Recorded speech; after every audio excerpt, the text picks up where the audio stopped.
आप देख रहे हैं अपना मनपसंद चैनल एचएस लाइव न्यूज और मैं हरशंकर त्रिपाठी। आइए खबरों की ओर चलते हैं। मुर्शिदाबाद से बड़ी खबर। मुर्शिदाबाद के लालबाग सदर घाट पर एक सफेद स्कॉर्पियो लॉन्च पर चढ़ते समय अनियंत्रित होकर गंगा में गिर गई। हादसे में ड्राइवर घायल हुआ, जिससे स्थानीय लोगों ने बचा लिया। घाट पर सुरक्षा व्यवस्था को लेकर सवाल उठ रहे हैं।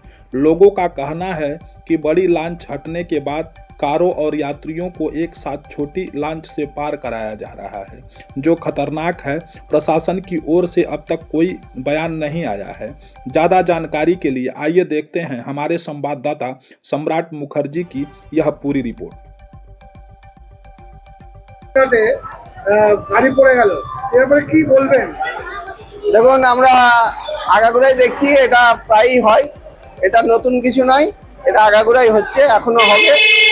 এই ঘাট কর্তৃপক্ষকে অনেক পদক্ষেপ নেওয়া উচিত। আমি বাচ্চা আনতে যাচ্ছি, আমি তো শোনা মাত্র আমার সঙ্গে সঙ্গে বুকটা ধরপর করে উঠলো যে হয়তো নৌকাটাই লঞ্চটাই হয়তো ডুবে গেছে কিনা, গাড়ি পড়ে গেছে। এটা তো একটা ভয়ঙ্কর ব্যাপার। তো যাই হোক, এটা নিত্য কোনো ব্যাপার নয়, এটা প্রায়ই হচ্ছে। হ্যাঁ, এটা নিয়ে আচ্ছা, রামানীগঞ্জের রোড ব্রিজের দাবি করা হচ্ছে, সেই প্রসঙ্গে কি বলবেন? রোড ব্রিজ হলে তো আমরা খুবই উপকৃত হই। আমাদের লালবাগ শহরটা ভাতঘর বলা যায়।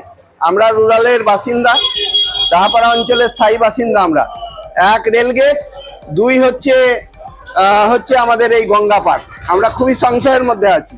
আর এই যে হামেশাই দুর্ঘটনা ঘটছে, এই নিয়েও আমরা খুব চিন্তিত। কারণ আমাদের বাচ্চা নিয়ে লেখাপড়া বলুন, গান বাজনা বলুন, খেলাধুলা বলুন, ড্রয়িং বলুন, সবই আমাদের এই পারে, গঙ্গার এই পারে। কারণ আমাদেরকে গঙ্গা পার 5-6 বার হতে হয় সারাদিনে। আমার নাম অরূপ চক্রবর্তী, বাড়ি খোজারডাঙ্গা, ডাহাপাড়া, মুর্শিদাবাদ। কি হয়েছিল?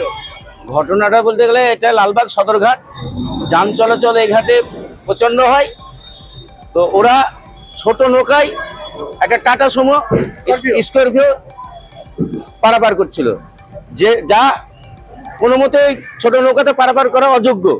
এরা পয়সার জন্য যা খুশি তাই করে। মানে এই ঘাট একমাত্র দুর্নীতিতে ভরে গেছে, যাচ্ছে তাই ব্যাপার। মানে এখানে মানে খালি ঘাট পার অতিরিক্ত বাড়িয়ে দিয়েছে। যাওয়া 150 টাকা 4 চাকা, আসা 150 টাকা। একটা খালি মানুষ যাবে 10 টাকা, আসবে 10 টাকা। এইভাবে এই ঘাটটা চলছে। এই ঘাটে দেখাশোনার কেউ নাই। আমরা প্রশাসনের তরফে বারবার জানিয়েছি, জানার সত্ত্বেও এই ঘাটে কোনো সুরাহা হয়নি। যদি এখানে একটা ব্রিজ হয় তাহলে সেক্ষেত্রে কতটা সুরাহা হতে পারে? এখানে যদি ব্রিজ হয় তাহলে তো অতি মঙ্গল হয়। কারণ গঙ্গার পশ্চিম পারে 4-5টা পঞ্চায়েত আছে। একটা ডাহাপাড়া, মকন্দবাগ, কীটশ্বরী, প্রায় 20 থেকে 30 হাজার লোক সংখ্যা এই ঘাট দিয়ে পারাপার হয়। যদি ব্রিজ হয় তাহলে খুব মঙ্গল হবে। আপনার নাম? আমার নাম সাইফুদ্দিন শেখ, বাড়ি এলাহিগঞ্জ, গঙ্গার ধারেই বাড়ি। আমি পঞ্চায়েত সমিতির রানিং মেম্বার। আজকে আমরা বিগত দিনে দেখেছি যে সদরঘাটে হামেশাই, এটা আপনারা প্রত্যেকে জানে, রিপোর্টার জানে, পুরো আমাদের পশ্চিমবাংলাবাসী জানে যে এই সদরঘাটে হামেশাই গাড়ি পড়ে যায়। তারপরে যে ঘটনা ঘটলো, তারপরে কি এখানে স্টিম চেঞ্জ করলো, যে প্রতিটা ঘাটে যেগুলো পার হয় সেগুলোকে বন্ধ করে দেয়। এইখানে বড় ধরনের একটা স্টিমার নিয়ে আসলে যেন গাড়ি পার হয়, সেটাতে যেন কোনো অসুবিধা না হয়।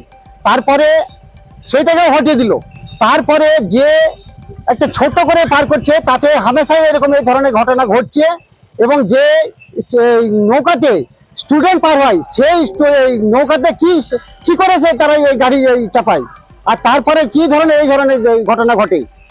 এর প্রতিবাদে আমরা এই ঘাটকে আমরা মানে এই 4 চাকা বন্ধ করতে এবারে নিষেধ করবো আমরা, যে এই ঘাটে যেন 4 চাকায় পার না হয়।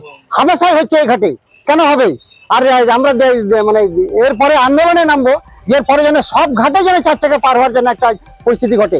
কোনো ঘাটে কোনো ঘটনা ঘটে না, একমাত্র সদর ঘাটে ঘটে। কেন ঘটবে এই ধরনের ঘটনা? ঘটনা ঘটেছে আজকে নৌকাতে চাপাতে